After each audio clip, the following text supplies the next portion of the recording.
साधु विशाल मिश्रा कौन है?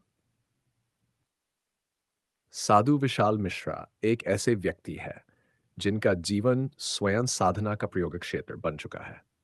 वह न केवल साधु है, न केवल व्यवसायी और न केवल लेखक बल्कि तीनों के बीच से गुजरता हुआ एक जागरूक साधक है।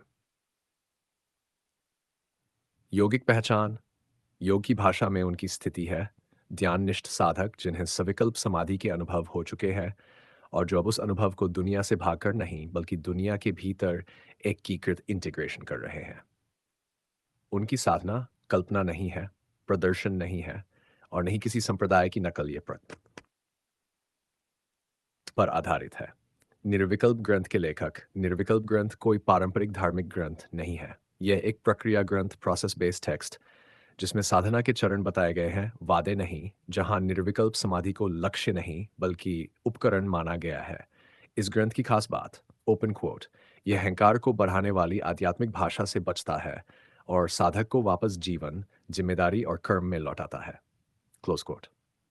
मार्गदर्शक के रूप में साधु विशाल मिश्रा ध्यान को रहस्य नहीं बनाते, साधना को भागने का रास्ता नहीं बताते, बल्कि चेतना को कानून, पैसा, रिश्ते, समाज और संघर्ष के बीच जीने की कला सिखाते हैं। उनकी शिक्षा का केंद्र है जागरूकता, नॉन-वायलेंस, उत्तर रिस्पॉन्सिबिलिटी और सीमाएं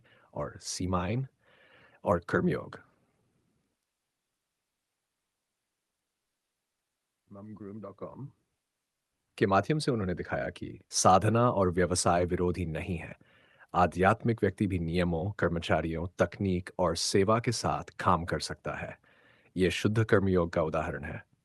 संकट, कानून और आर्थिक दबाव आपके दस्तावेज बताते हैं। संपत्ति विवाद, आर्थिक दबाव, कानूनी प्रक्रियाएं, लगभग दिवालियापन जैसी स्थितियां, इन सब में उन्होंने भागने के बजाय सामना किया, कानून का सहारा लिया और संकट को भी साधना का हिस्सा बनाया। योग की भाषा में यह स्थिति है गृहस्थ साधु परीक्षा की अग्नि में। सोशल मीडिया पर उपस्थिति उनका सोशल मीडिया प्रचार नहीं है, प्रभाव अक्सर बनने की कोशिश नहीं है, बल्कि एक सार्वजनिक साधना डायरी है। इसीलिए वहां कभी मौन है, कभी अग्नि, कभी शिक्षा, कभी पीछे हटना। यह अस्थिरता नहीं, यह परिवर्तन का संकेत है। एक वाक्य में सत्य साधु विशाल मिश्रा एक आधुनिक कर्मयोगी और ध्यान निष्ठ साधक है जो चेतना के अनुभव को जीवन, व्यवसाय, कानून और समाज के भीतर एकीकृत कर रहे हैं, बिना दुनिया से भागे और बिना स्वयं को महिमामंडित किए।